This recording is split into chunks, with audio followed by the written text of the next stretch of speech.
My name's Jack Grimes, and I run a private practice in asset protection, estate planning, and small business law, serving Virginia, Maryland, DC, and New Jersey.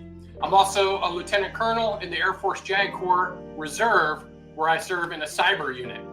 So all that to tell you, I love this topic, and I'm really excited to be here today.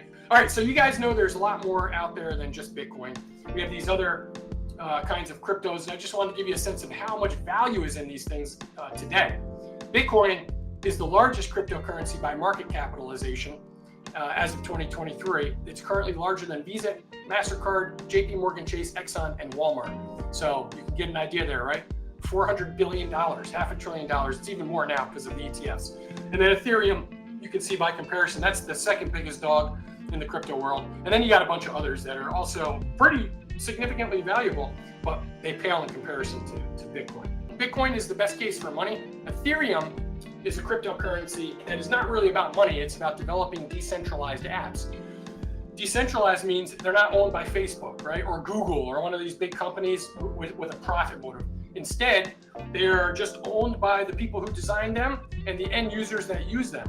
And there's really not a big profit motive other than the underlying crypto itself. It's more of a use case. So you could have an app on your phone that's created by Ethereum, and it might do something interesting like run a social network, but it's a decentralized social network where the users are controlling everything. So how do we value this stuff? Well, there's a guy named Metcalfe who came up with a law of valuing networks. And this actually applies to something like Facebook too.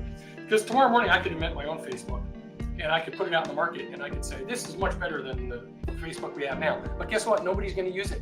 So they're not going to leave Facebook to come to mind. It's very unlikely. Same thing with cryptocurrencies. Bitcoin's been around for a long time. It has lots of users, lots of developers, right? Could I invent a Bitcoin tomorrow morning? I could, but no one's going to jump to it because Bitcoin is the king. It's been there. It's proven. It has features.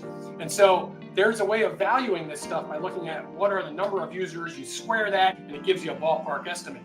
This was just done about a half a year ago by an economist, and he said Bitcoin is fairly valued at $37,000. Well, it's $43,000 right now, right? And so you can see there's some legitimacy to that. They also used it to value Facebook, and they were right on the money with that one too.